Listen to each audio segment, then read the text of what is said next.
This is Hannibal here from thehannibaltv.com, and we are live with a guy that I've had a bunch of requests for over the years, none other than the Brooklyn Brawler, Steve Lombardi, who was with the WWE for over 30 years. How are you doing today, sir? Doing great. It's actually 32 years.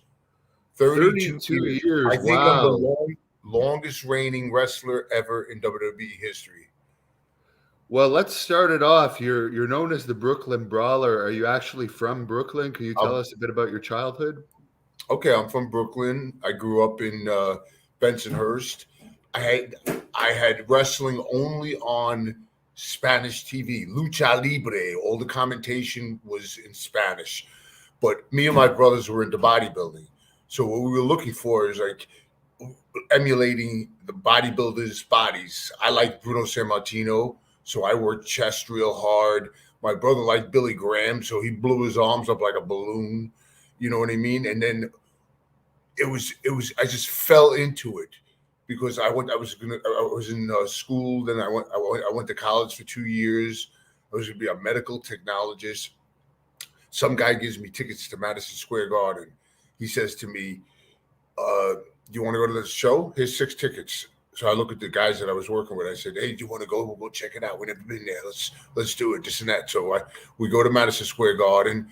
We're sitting there. We got great fucking seats. Great seats. Guy next to me goes, I could tell you've never been to a wrestling match before because your excitement and your intrigue about what's going on in the ring. I said, it's so cool. I mean, I really, really am digging it. He says, you can meet these guys personally. I said, how the hell am I going to do that? He goes, there's a bar about 4 blocks from here. He goes, it's called the Savoy. He goes, if you wait after the show and you go there about an hour later or a half hour later, you could meet, you'll go in there, all the wrestlers will be in there. So I looked at my friends and they all said, sure, let's go for it. Let's do it. So we did it. We took our time. We walked we walked all the way to this four. It was only 4 short blocks. So I see it from a distance in the middle of the block. A wrestler comes out, which I'm not even going to mention his name, and he's pissing on the street in the open. So I said, this is going to be a rowdy fucking deal, man. So I walk into the Savoy with my friends. They scatter. They all get drinks and this and that. And me, I'm getting talkative with all the wrestlers. So I walk up to Mr. Fuji. I say, Mr. Fuji, I never been to a wrestling match before.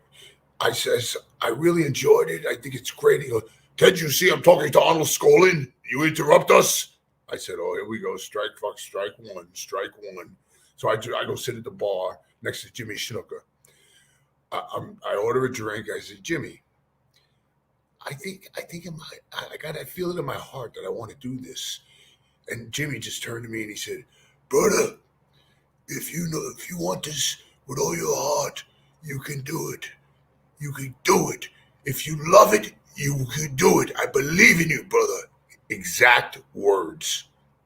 Little did I know, I kept coming back. Now I'm buying tickets. I'm coming back, and I'm bugging the guys, and they're talking in Carney about me. You know what I mean? This guy is a Miyazaki, and he comes in every Miyazaki. I mean, you know Carney, right, Hannibal? Yes, I do, but it was pretty much gone by the time I got into it. The kayfabe had finished. Yeah. So Arnold Skolin goes to me, hey kid, you want to go to you want to be a no? He goes to Mr. Fuji in Carney. He goes, do you want to? He wants to be a wrestler. This kid, he wants to be a wrestler. And Fuji's laughing. Hey, you know the way he is. He was, and he says, show up in Shirley, Long Island, and come down to Shirley, Long Island, and for a house show. They threw me in the ring with SD Jones. I get in the ring with SD Jones. I had no tights, no boots, no nothing. SD Jones lent me his tights and boots. He actually gave them to me. He lent them to me. Then he said, keep them. And I wore them. I got in the ring, and I was green as grass. I mean, I didn't know what the hell to do. So it was the first time I ever got in the ring. But before that, I got there early, and Skolin says, hey, kid, get in the ring. And then he goes to Snuka, Ray Stevens, and Mr. Fuji and Carney go in the ring. He goes, run to each one of those guys and let them slam you. I took like 15 slams in a row. And they're all looking at me. All the boys are around the ring and they're all laughing because they know they're fucking blowing me up and they're killing me. You know what I mean? Because when you don't take a slam and you take 15 slams in a row, you know, that hurts. So they all leave the ring. I go to get out. Skolin goes, not you. Mr. Saito. Carney again. Go in the ring. Saito comes in the ring. He grabs me with a belly to belly. Boom. Locks one arm. Takes me over. Boom. He says to Skolin, heavy. And I'm like, oh, yeah, man, I've been working out. I feel great. I didn't realize that was a negative term. I thought he was saying that I was heavy. I was big enough. But I realize now that it was a knock on. I didn't get up easy. You know what I mean? But it was a hell of a story. It's like a storybook of my life that came true. Because me and my brothers are in the backyard as little kids looking at old wrestling magazines, saying, look at the size of Billy Graham's arms, look at the size of this, Chief Day Strongbow, this one, not realizing I will wrestle every single one of those guys in the end of their career. I wrestled Bruno Sammartino's last match ever because Vince said to him, Bruno, I want you to be in the WWF Hall of Fame. I know, the WWF most valuable player. He goes, go in the ring one more time. He goes, Vince, only if you put me with Brooklyn Brawler because he's safe, he's trustable, and he's not greedy in the ring. And he told me that story every time we went to autograph sessions. And then I started going to TVs, hanging around. So then they started throwing me into TVs. We were doing 3 weeks in one day. So it was in Allentown, Pennsylvania, and Reading, Pennsylvania. So they were just beating the shit out of me. I'm doing jobs, squash job. And it's every week. The people in Ag Hall are saying, this is the toughest son of a bitch in the world because he just worked with Piper, got beat. He just took the Iron Sheik's camel clutch. He just wrestled this guy and he keeps coming out fresh as a daisy. So in Ag Hall, they think I'm Superman. But on TV, it's weekly, so they see it differently. You understand what I'm saying? Yeah. Do you think that WWE should bring back those enhancement matches that they used to have because it kind of helped get the finishing moves over as well as the wrestlers over? Yes. I think that the formula they used where it was top guy against enhancement guy worked better because you would have to pay to see top guy against top guy. Now they're doing it like top guy, and it's everything's a competitive match. There should be, you got to build the top guy, and then put the top guy against the top guy. And then what broke my stride was Ricky Steamboat, who I had his first match when he came to WWF, and I was booked against him. I went up to Mr. Steamboat, I'm wrestling you today. He goes, okay, no problem. I just want you to know one thing. I don't beat a dish rag. I said, yes, sir. Anything you want. Takes me in the ring. He makes me look like $1 million. Double leapfrog, stop him, clothesline him, beat the shit out of him, throw him in, give him an elbow. He's selling for me. He's doing everything for me. All the boys are looking at the screen like, holy shit. Look at Lombardi. He's actually having a competitive match with Ricky Steamboat. And then after that, it started following suit, where they would all give me more offense. So you were actually trained by WWE wrestlers. You didn't go to a regular school or anything. You were just trained before the shows and stuff like that? I was trained in the shows. Well, aside from the Arnold Skola with the slams and all that kind of stuff, that's not training. That's abuse. But I learned on the job, doing it over and over and over. I was working every TV until finally the first booking sheet came out. And then my name started to become on the booking sheet. I said, wow, I'm actually on the booking sheet. And at that time, I was working in a supermarket as a dairy manager, and I told them I called my manager up and I said I broke my leg. I said I can't come. They said okay, we'll give you disability and just heal up, get better, this and that. I said great. Now I can wrestle full time. I could go on the road. I could do my whole thing. So then about 3 or 4 months pass. The phone rings. It's the manager of the supermarket. He goes, just checking up on you. How you doing? I says, I'm coming along. He says, I could see that when you were in the camel clutch on television. He goes, I respectfully tell you, you are fired. I didn't care. I wanted to wrestle. So I got out of there and I just got on the road and I did everything I had to do. And I'm actually doing a seminar next week, and I'm going to talk to a bunch of kids about what to do and what not to do and what not to refuse. You know what I mean? I think the reason for my success, which I consider success being longevity, was to do anything they asked me to do as far as jobs. I mean, I even got beat by a girl once. I wrestled a midget. Well, I don't know if you could say midget anymore. Little man with the Macho Man face on. So, oh yeah, Tiger Jackson. What was his name? Tiger Jackson. Yeah, Tiger Jackson. You got it. You got it. He was Dink too, wasn't he? Yeah, I believe so. Yeah. Yeah, you were also Doink. You had so many different gimmicks. Check this out. I'm sitting at home. I'm washing my car in my driveway. My wife calls me. She goes, Vince McMahon's on the phone. I went, you're kidding me. I get on the phone. I go, Vince. He goes, Steve, I got something for you to do. I go, anything you need, Vince. He goes, I know that's right. He goes, I need you to fly to Calgary and wrestle Bret Hart for the WWF World Heavyweight Championship. I said, no problem. I wrestled Bret a lot of times. He goes, as Doink. I said, Vince, the problem is the paint job. I said, I never did a paint job on my face like that. I said, I'll be happy to do it. He goes, I knew you were going to say that.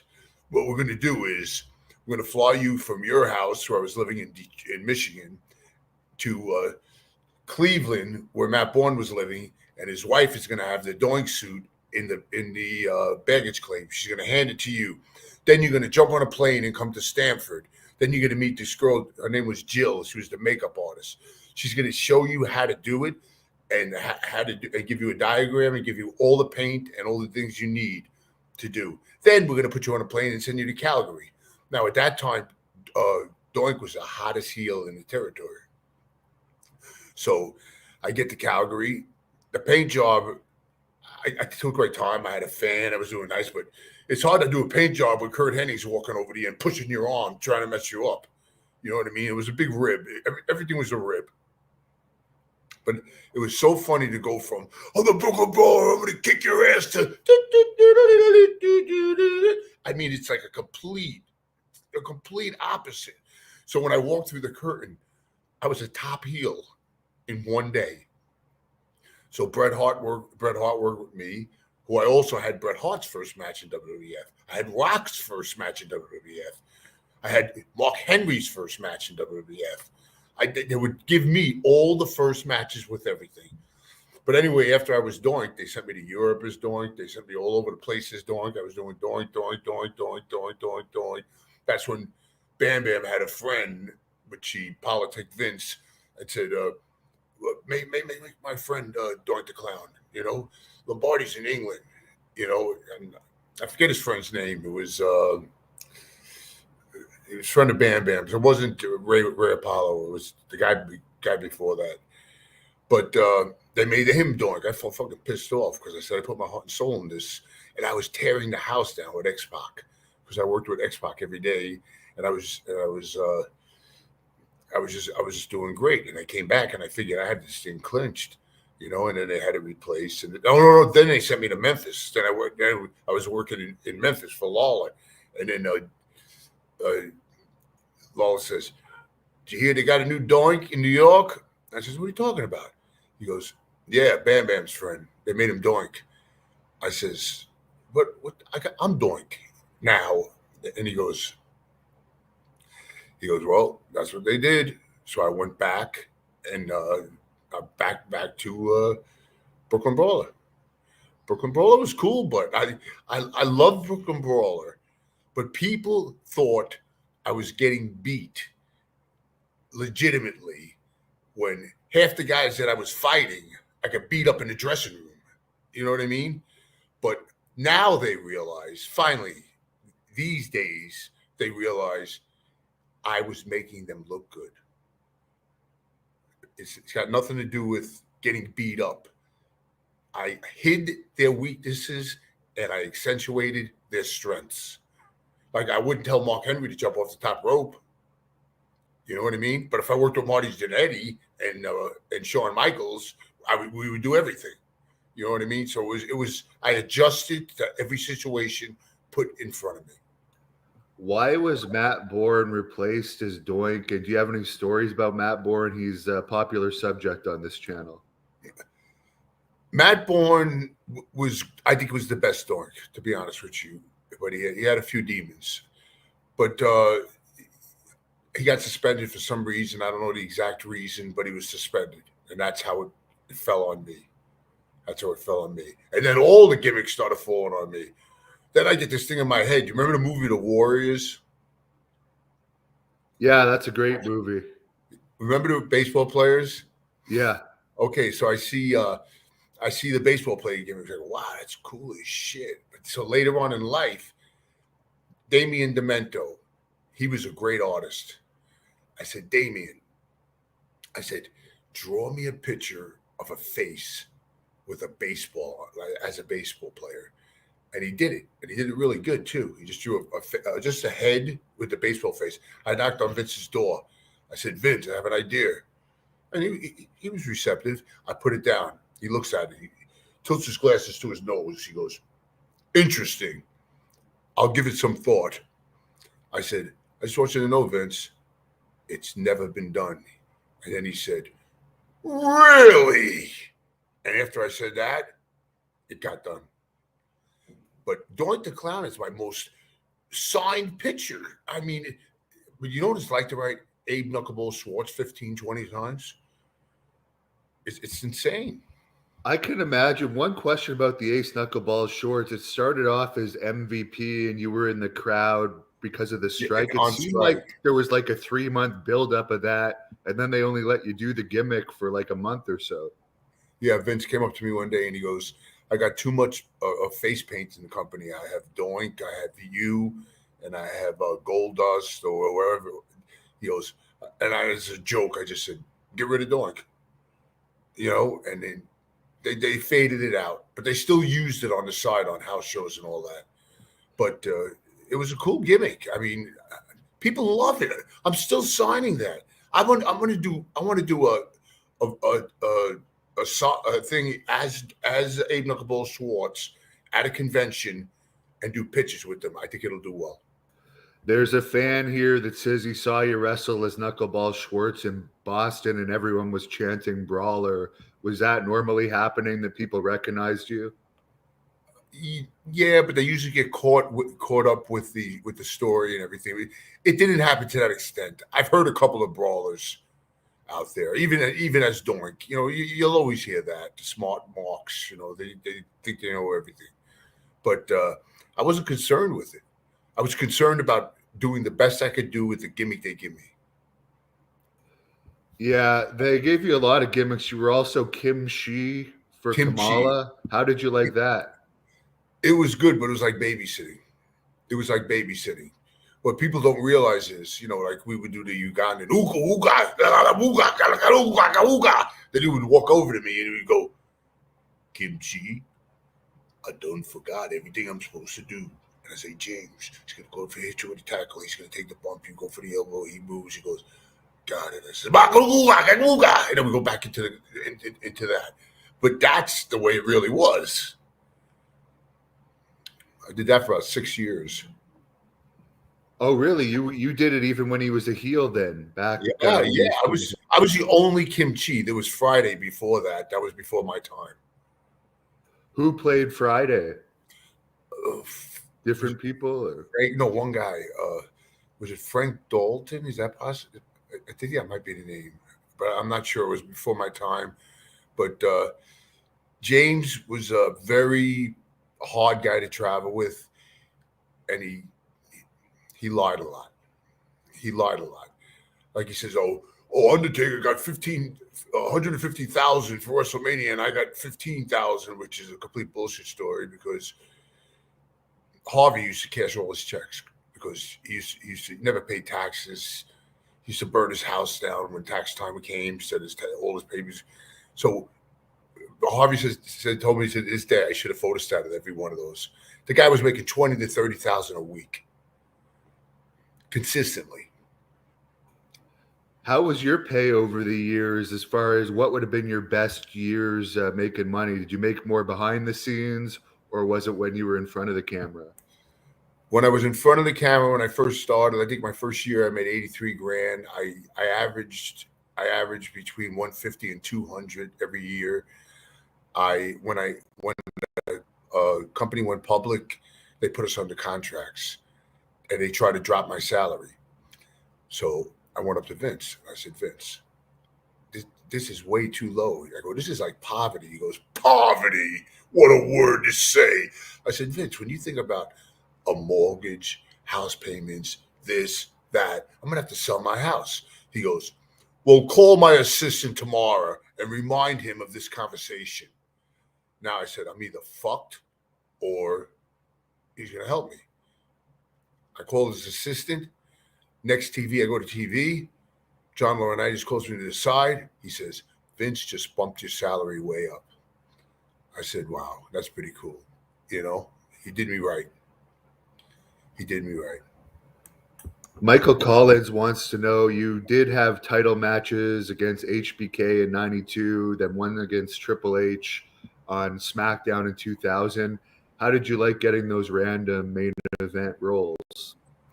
It's very interesting. The one in Madison Square Garden against Shawn Michaels was the first day of DX. So China and Hunter were on the outside. This is how it happened. There was a battle royal 2 months before I had that match. Ken Shamrock was supposed to go over. He hurt his sternum. He cracked his sternum in his chest. And all the agents, and I walked in Vince's room too, and he said, they said, "Ken Shamrock can't go over because he's hurt." Vince looked up and he said, "Put over Brooklyn Brawler. He's local," forgetting that he advertised the winner of the Battle Royal wrestles the World Heavyweight Championship in the next Garden show. So I just said, "Yes, sir. Anything you want." I went in the ring. Everybody was bumping for me. I won the Battle Royal in Madison Square Garden. I come back. All the agents, which now they call them producers, all the agents said, "You're never going to get that match. There's no way in a million years Vince is going to go for it." So I knock on Vince's door.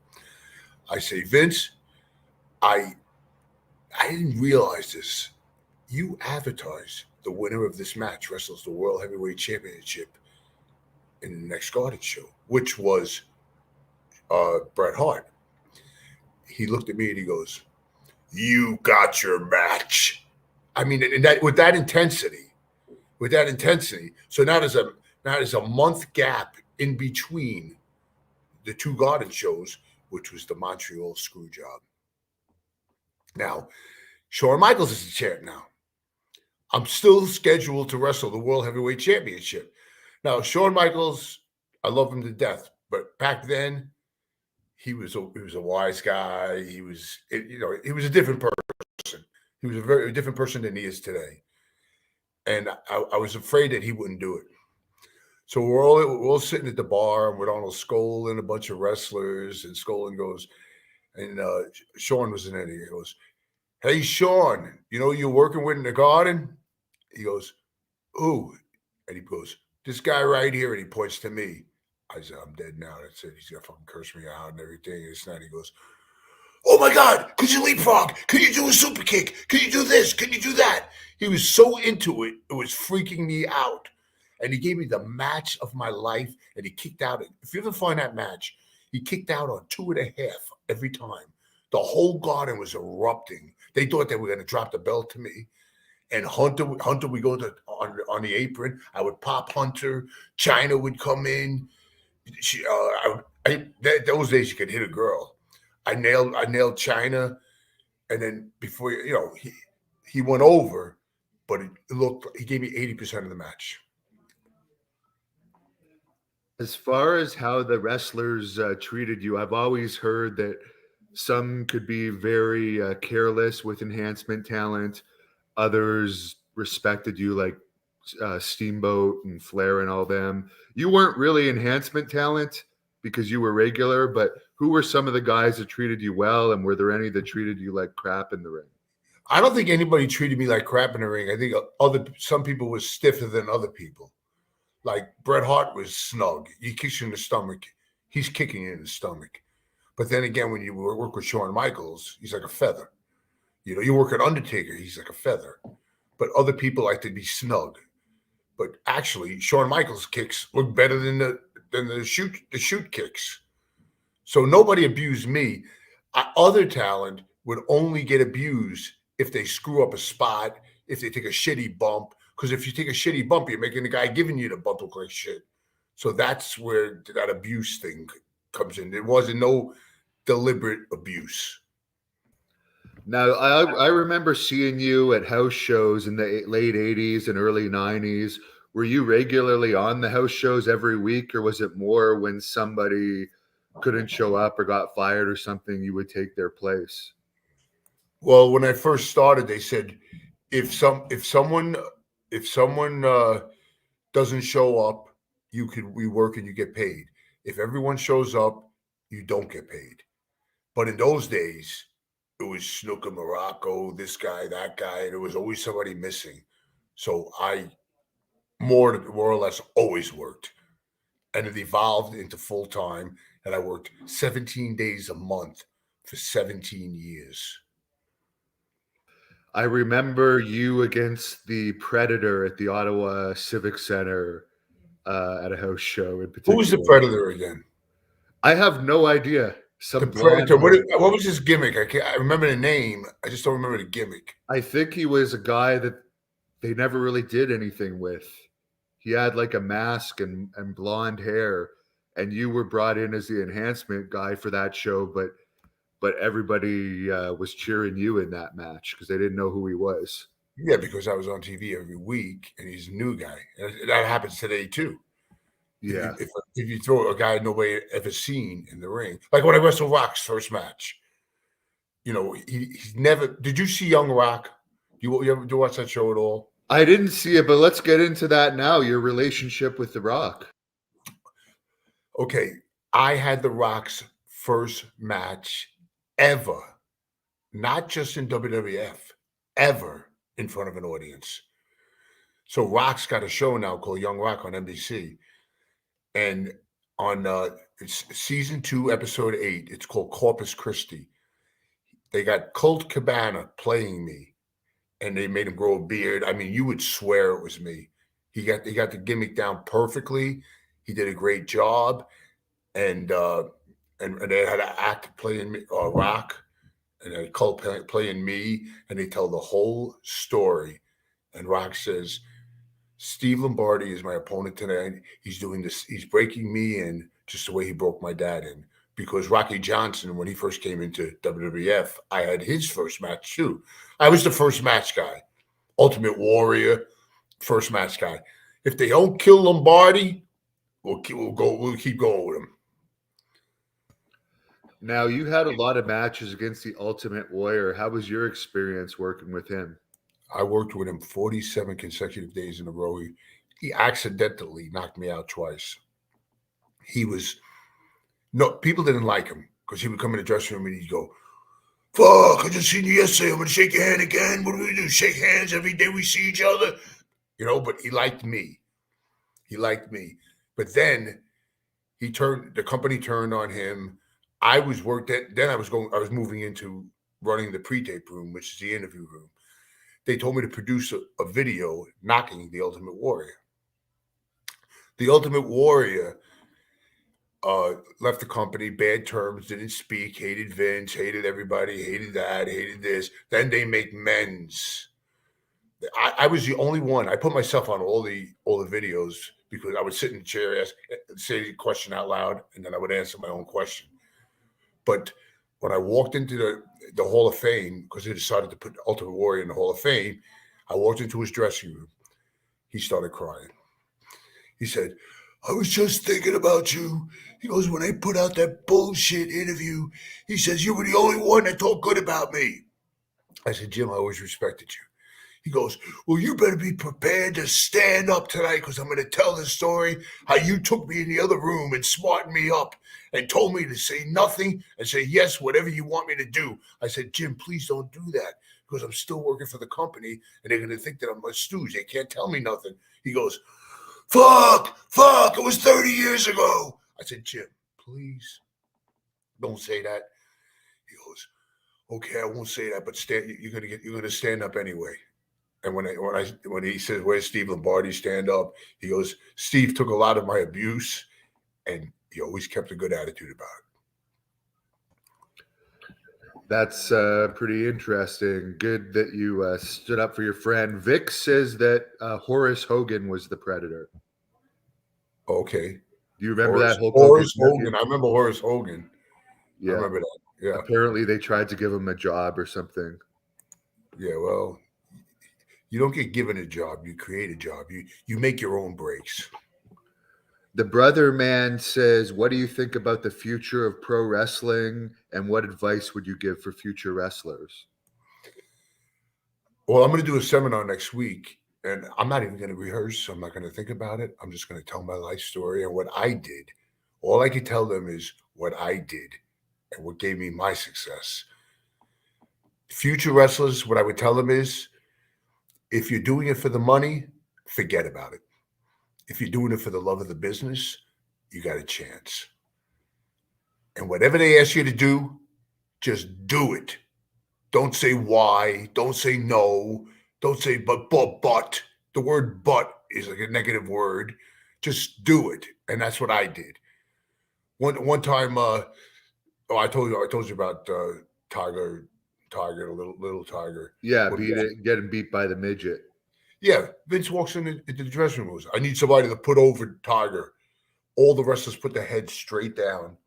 I raised my hand. Why? Why would you put your head down showing Vince, "I will not do what you want to be done"? And I'm the only one that says, "I'll do it." I mean, it works in any job.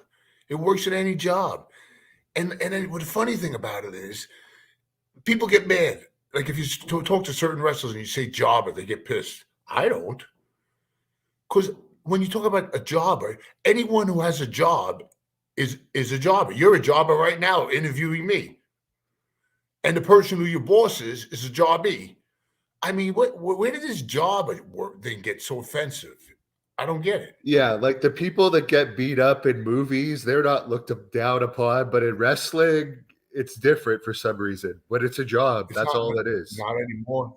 Not anymore. They flew an entire crew down to my not my house, a hotel, a really ritzy hotel, and they did stories on the.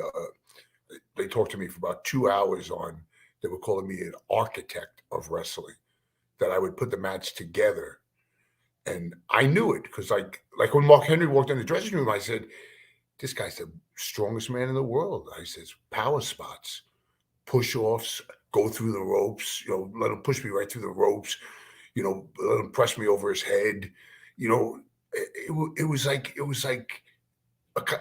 almost a contest. Like, can I do this? Can I get this guy over? Once in a while, I would get like a bodybuilder or like an athlete, like a football player, and they would move like robots, and I just couldn't do it.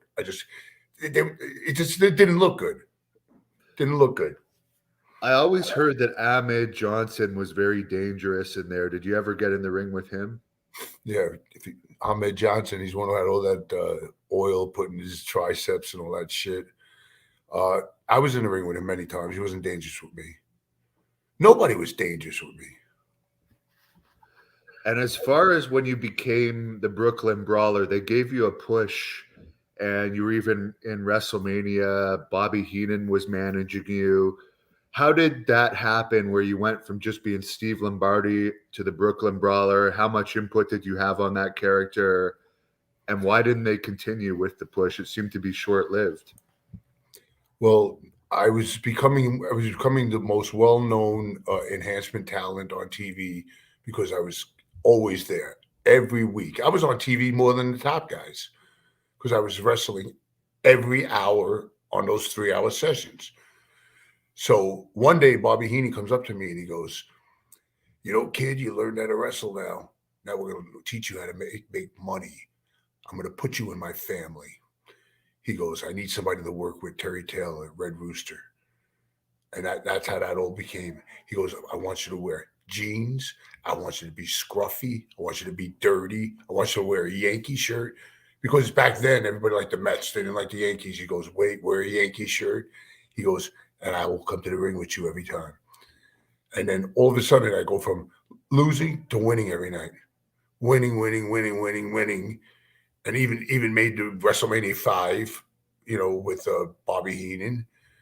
And I was in a couple of WrestleManias that people don't even know as different characters. But it's funny, the way people think it is, it isn't. It isn't. I can't wait to do the seminar because the last one I did, people were freaking out. They were freaking out. Any stories about Bobby Heenan? Probably the greatest manager, in my opinion, of all time. Bobby was the wittiest, funniest, nicest guy I ever met. He was teaching me the business. He was teaching me how to get reaction, getting the most from the least. Today, they're going around the block to cross the street. They think it looks good. Yeah, it's pretty that you did this, you leapfrog, you did that, you did this, but you still wound up in a reverse chin lock. You know what I mean? Why do all that to get to this? People remember only where you got. That is true. And as far as your feud with Terry Taylor, you guys wrestled a lot. He's not one of the most well-liked people by a lot of wrestlers. Why do you think that is? And how was your relationship with him? I mean, Terry was a nice guy and everything, but if he was going over, he was in a good mood. If he was going to do a job, he was in a bad mood. The first week that I worked with Terry Taylor, I remember my pay jumped to like $7,200 in 1 week. And I told my wife, I said, now we're going to buy our first house. Terry Taylor said, I'm going to buy a Volvo. I mean, our priorities were in completely different places. Terry Taylor, he hated the gimmick. I think it was a rib, to be honest with you. I mean, come on. Dressed as a rooster. But what happened in WrestleMania 5, I already wrestled Terry for a year, and then we actually redid the angle with Bobby Heenan. Then I got another 9 months out of Terry Taylor. So we were making all that money. So after that, I was still going over. Then they would job me out. They were still jobbing me out as Brooklyn Brawler. Bobby would stop coming in with me. But still, I was a reliable guy that they could call to do anything. I remember seeing you on an independent show around here in Canada around 96 against Jimmy Snuka. Did WWE allow you to do indies on the side? And how did you like working with Snuka? And what do you think about all those accusations that he had related to that alleged murder? I think it was terrible because it was already closed, the case. And I heard that somebody wrote a book, his ex-wife or whatever, and they took the body out of the ground, and they said there was scars that did not pertain to what the story said and this and that. But in the meantime, Snuka was getting Alzheimer's. He was losing his memory. He couldn't do this, but he was under investigation for murder. But he died way before anything happened. But I think it was a complete accident. I think they had a fight. He might have slapped her or something. She fell. She hit her head on the nightstand. She died. Cops come.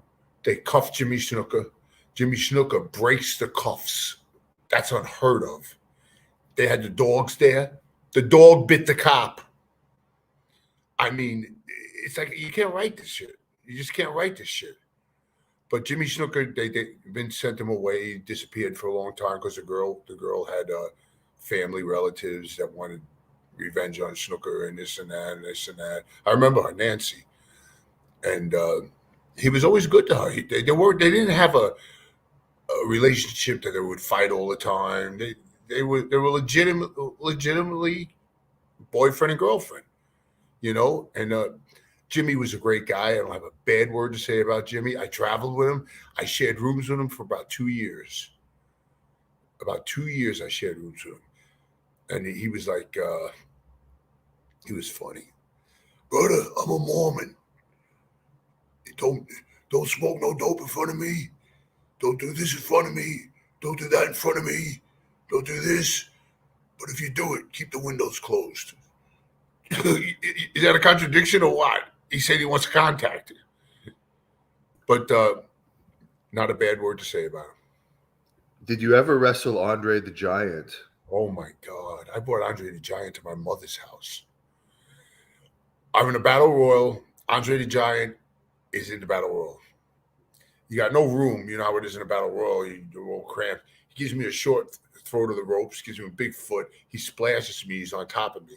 I'm already claustrophobic. I said, holy shit. And then all the wrestlers jumped on top of Andre the Giant. And so I got like 5 wrestlers on top of Andre the Giant. I'm on the bottom. Andre's got his elbows on the mat. He whispers in my ear, I got you, boss.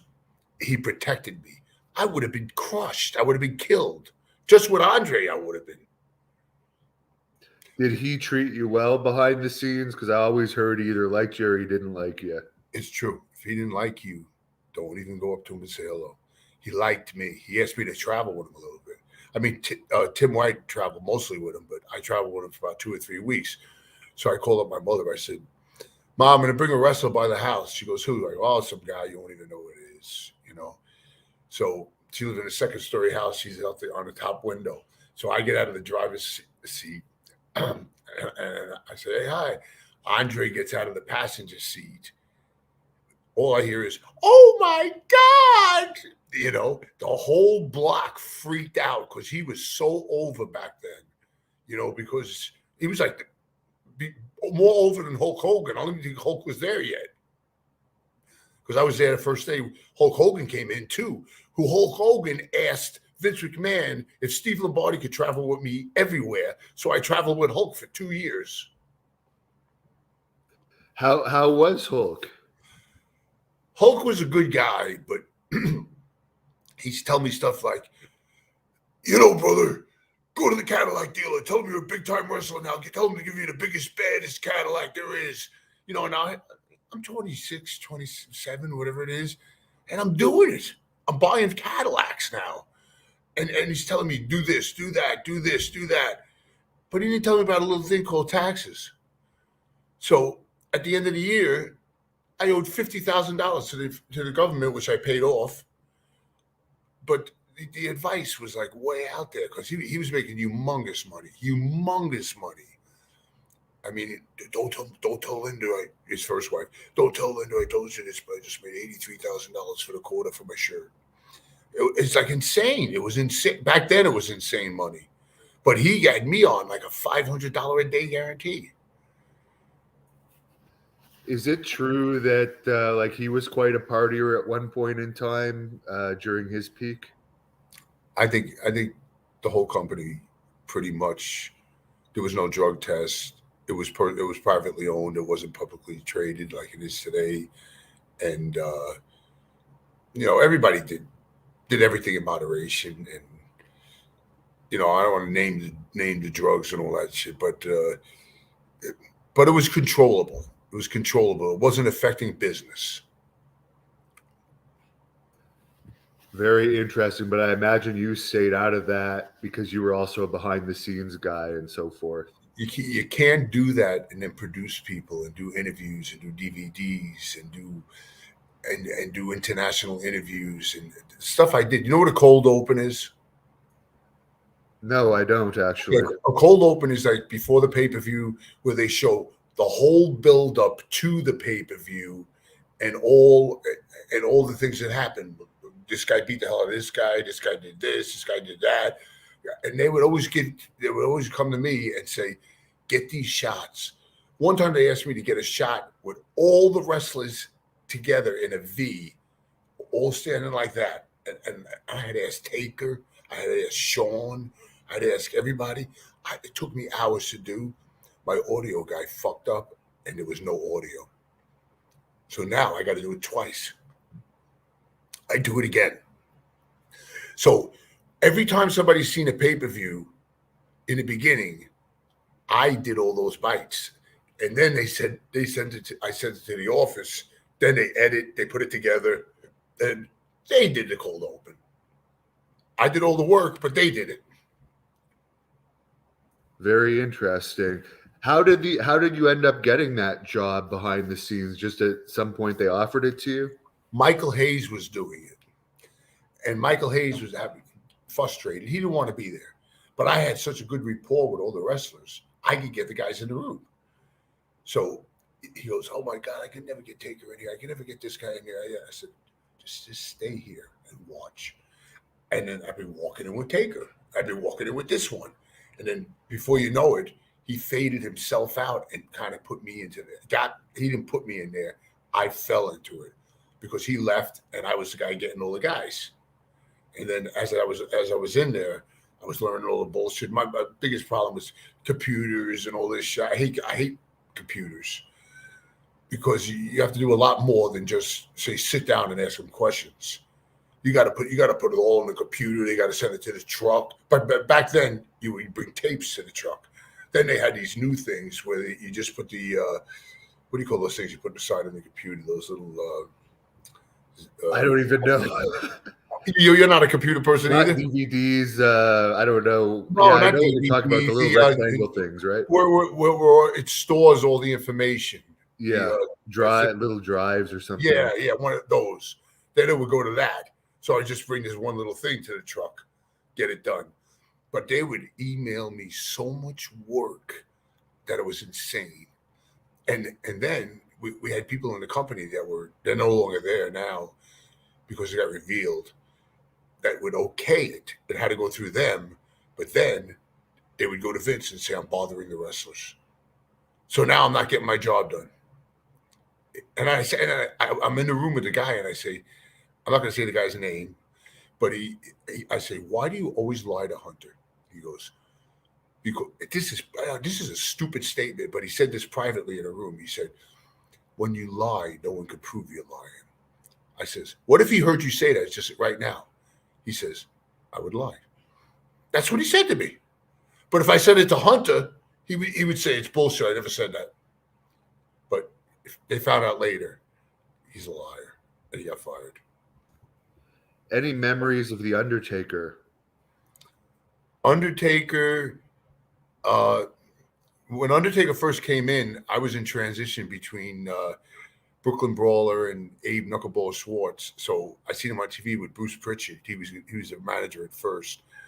But Taker was the nicest guy, the most low-key guy. And that's why you got to watch Young Rock. You got to watch the series from from the first series to the second. It tells you everything. It tells you how Taker was in the back in the dressing room. It tells you how Stone Cold was in the dressing room. It shows you how Triple H was in the dressing room. And it's all realistic. It's really the way they were. They looked at, when Rock first came in, I thought he was like a jock because he came from Canadian football and then he got hurt and he came in and I said, oh, here's another football player. You know, he looked good. He had a big body and this and that. And the other wrestlers, they get jealousy. They like, in other words, they don't want him to make it. So in our episode, which we did, we did the spots, made him look good. Boom, boom, boom, boom. Got heat on him. Got a reverse headlock. He goes, and he actually they exposed the business. He says to me, "What do we do now?" I said, "You sit here and you convince them, and make them give a fuck. So I start cranking his fucking head, cranking his head, cranking his head, cranking his head. He puts his hand up. He starts putting it up. Now all of a sudden, first of all, when he walked out, they were yelling, "Who the hell are you? Go back to Florida. We don't know you. Get out of here." He hated that. So they're coming up now. He's putting his arm up. They come up. They're clapping. And then they show in the dressing room. They show Hunter look at Stone Cold, and Stone Cold's like that. Like they're like, holy shit. And then Rock is commentating the whole thing. And he said, to have your first match in WWF is one thing, but to get a babyface reaction is unheard of and to go over. So when I got back to the dressing room, I said, Rock, that was unbelievable. He goes, you think so? I goes, why? Because they gave a fuck about you. He goes, oh my God, I'll never forget this. That's what he told me. And I'm telling you, it was like magic. It wasn't supposed to happen that way. They were supposed to boo him to death, but I turned him into a babyface. Were you around for any backstage fights in WWE? Yeah, I was around for the Shawn Michaels Bret Hart fight. I was there. I'm the one of Vince's officers said Bret Hart and Shawn Michaels are fighting in the shower. But if you want to call it a fight, they both had long hair and they both had each other's hair, and they couldn't move because they were holding each other's hair. You know what I mean? But they didn't like each other. They just and if you ask Brett, he would tell you the reason is that I told him that I would drop the belt to you in Montreal, and I wouldn't do that for many people. He says, Shawn Michael turned to me and says, that's more than I would ever do for you. He says, when he said that to me, I said, fuck this, I ain't doing it. He told Vince, I will not drop the belt. And you could ask Brett this, and he will tell you this. I will not drop the belt to Shawn Michaels, but I will drop it to the Brooklyn Brawler. Yeah, I actually heard that from several people that was true. Jared would like to know if you have any Mr. Fuji rib stories. Oh, my God. You remember Bobby Jaggers? Yeah, Hangman Bobby Jaggers. He's dead. Okay, when he came in, Mr. Fuji thought that it would be really funny. There was a can of black paint. He went outside and he painted his whole front windshield black. He would stick little toothpicks in where the key went because we didn't have those electric, where you just hit the button, open the door. They didn't happen back then. You had to put the key in the hole. But Fuji was a ribber like you wouldn't believe. What did you think about Mike Sharp, another enhancement guy that supposedly had some bizarre habits? Well, Mike Sharp was the type of guy that would be the last one in the dressing room. He put deodorant under his arms. He would wipe it off. He'd put it on again. He'd wipe it off. He'd put it on over and over and over and over. He was very loud. I wrestled him probably 100 times. One time in the Philadelphia Spectrum, which is no longer there, I wrestled him. We locked up. We headbutted by accident, and he got cut open and he juiced. Total juice all over his face. I said to myself, this is great. They're going to make it sound like I did this to Mike Sharp. I mean, and they didn't do that. They pretend somebody else did it. You know what I mean? They couldn't push me. They didn't want to push me. Yeah, that's interesting. Michael wants to know, were you insulted when they made you Stone Cold's designated partner for a 1998 pay-per-view, and how was working with Steve Austin? Shit, I was honest. I respect the hell out of Steve Austin. Who would be insulted to be in a vignette with Steve Austin? To walk up to him and say, make me your partner, make me your partner. Beats the shit out of me, throws me into a cage, puts the boots to me, then turns around and it's Harvey Whippleman and he goes, you're going to be my partner. You know what I mean? Shit. I'm in a vignette with Stone Cold Steve Austin. Oh, that insulted the shit out of me. Why would I be insulted? I was honored. What was your favorite time period to work for WWE? Was it the 80s boom period, Attitude Era? I love the Attitude Era. I love the Attitude Era. I loved it when it was Vince running the whole deal, and whatever he said went. And when the business started evolving, where he was stepping back and giving more to Hunter and all. No, when we went corporate, I should say. That's when it all changed. But there was the wars going on. The wars were going on then. That's when they came with the Attitude Era, because Ted Turner couldn't do that on his Turner network because they didn't want that. It was a clean network, but we were getting racy. We were getting racy. Remember Katie Vick? Yeah, I do. Yeah. Yeah, could you imagine doing that today? They also had John Bobbitt on at one point. And Oh yeah, yeah. Oh lots man, of Lawler gave it to him. He had all those one-liners, all the one-liners. He was saying to him, "What did it feel like to get your thing cut off?" He goes, I mean, he was asking him questions like that, and he was, and he's on commentation, and he's doing one-liners, and I don't even. It's Did just WCW ever make you an offer, by the way? did who? WCW during that period, did they ever make you an offer to jump? No, I wouldn't have jumped. I was loyal to Vince. Did you have a favorite match or favorite opponent? My favorite opponent ever would have to be Shawn Michaels in Madison Square Garden. I got to say, Rock is up there because I had his first match, but then I wrestled him 2 or 3 other times in the Garden. So those were favorite matches. Winning a Battle Royal at Madison Square Garden was a favorite. I got like 20 favorites. My whole career is a favorite. Any memories of wrestling superstar Billy Graham? I think you wrestled him once just after his hip gave out or something, if I remember correctly. When he got into that karate gimmick, remember when he did the karate gimmick? Yes. Yeah. I'm saying that's when I was saying I used to look at him in a magazine, not knowing I was going to wrestle him at the end of his career. Do you think he could have been like the Hulk Hogan if they had given him that push as a babyface rather than switching Backlund to champion at that time? Look-wise, yes. Talking-wise, no. Hogan came up with the gimmick because of superstar Billy Graham, because he liked the big muscles and all that kind of stuff. But Hogan had the gift of gab. He could talk. Someone wants to know, what's your opinion on Chuck Austin, the guy that the Rockers accidentally paralyzed, that supposedly wasn't very well trained and probably shouldn't have been in the ring? I think that's a good analogy. He wasn't trained properly. I think it was the move where they put the leg behind his head and they fall down and something. I remember the episode. I wasn't there, but I heard about it, and I would say I wrestled the Rockers hundreds of times, and I never got crippled and I never got paralyzed. You just got to be careful. Takes 2 to tango. Did you ever wrestle Haku or see him in action at all in any of his escapades outside the ring?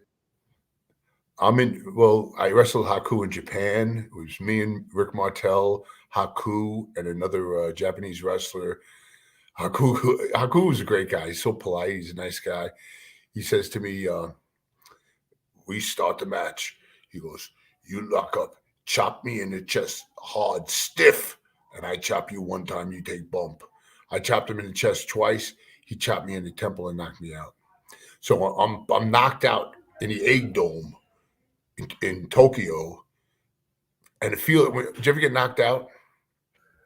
No, but I've been rocked and seen stars lots of times. I've been knocked out a couple of times. And when you get knocked out, you feel like you're knocked out for an hour, but it's only like a matter of like 20 seconds. There's a lot of fans. Yeah, I have been briefly knocked out I was knocked out in rugby, and like I was woken up when I hit the ground, and I felt like I was waking up from a sleep. Yeah, it feels like it's a long time, but it's really a short time. Lots of questions on here. Do you think they're ever going to put you in the Hall of Fame? That's not my decision. It won't break my heart if they don't. I'd be humbled if they do. And could you talk a bit about your relationship with Harvey Whippleman, who you've been close friends with? And I recently interviewed him, and he was saying that you and him were like best buddies in the business. We're still best buddies, and I traveled with him for over 20 years, and we got so many stories. It's insane. I mean, they would have me and Harvey, travel with different people. One time, the one giant El Gigante, what I think his name was. Yeah, Giant Gonzalez. Giant Gonzalez.